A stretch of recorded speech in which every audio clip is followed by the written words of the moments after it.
Hello, Manny Cockaflopoulos here again. I hope everyone is doing well. Haven't seen or chatted to you guys for a while. I've been out and about doing a few things. Nice.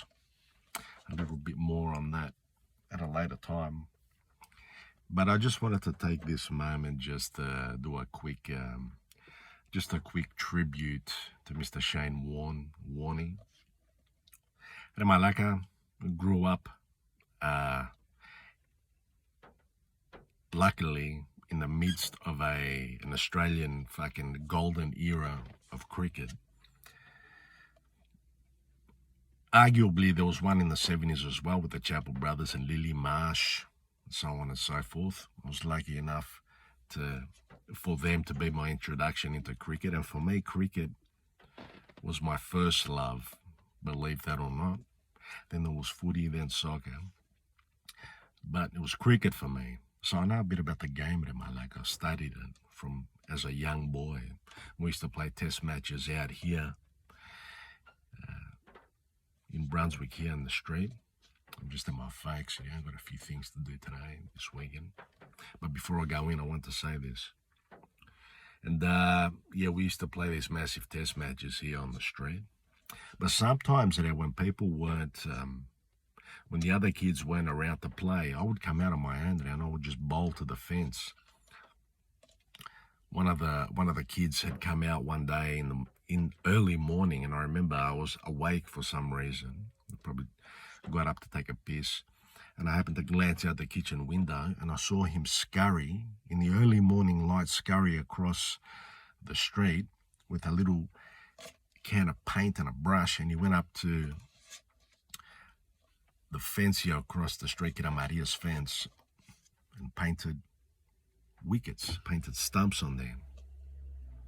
And so that became our cricket pitch when we were playing short ways. That was when it was only a few of us. When we were playing long ways, we would get 4 crates, sit 2 of them each on each other, and we'd have 2 wickets, 2 sets of wickets, and we'd play long ways, massive test matches. And we would all be either Lily Marsh, so on and so forth, Chappell, Viv Richards, who's the fucking biggest mugger of all.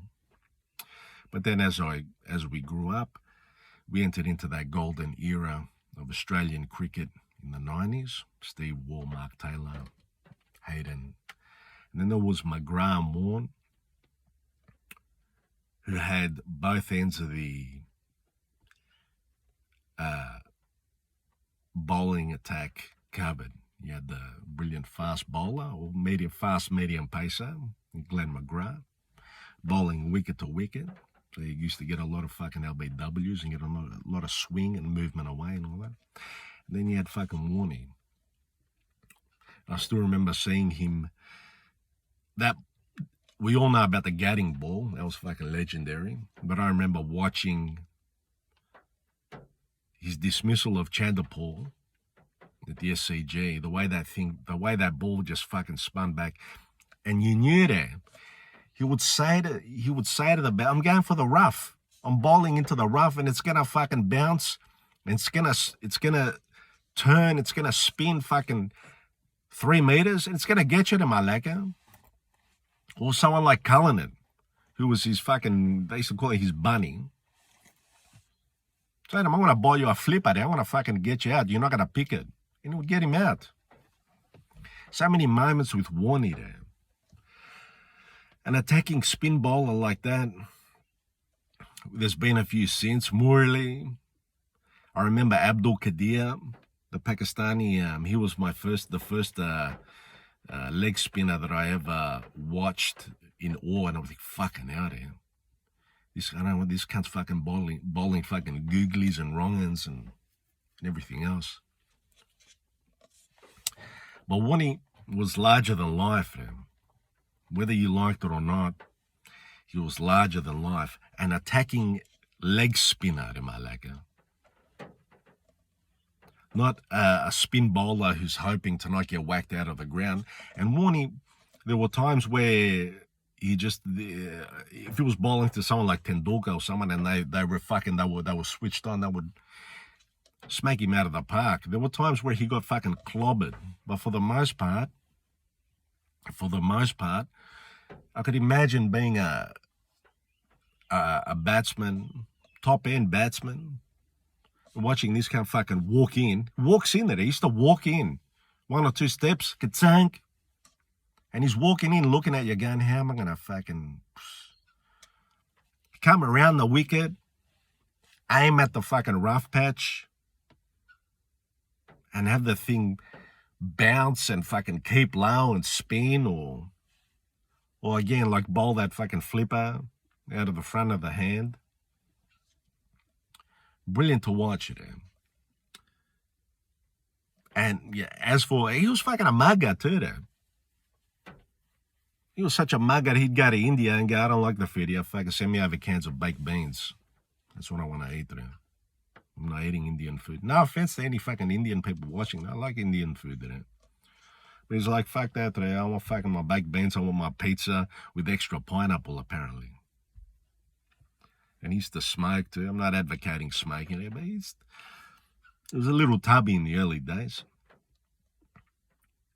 But he had this. He knew he had that. He knew he could fucking bowl leg spin like no one else. He knew that. You know, the fucking wristy. And he provided us with so many fucking magical moments today. And the anticipation of like, okay, Warnie's coming back into the attack. Something's going to happen now. Something's going to happen. And more often than not, it fucking did. His hat trick, when David Boone caught that, was it a leg slip? Or short leg there where you fucking, oh my God. Incredible.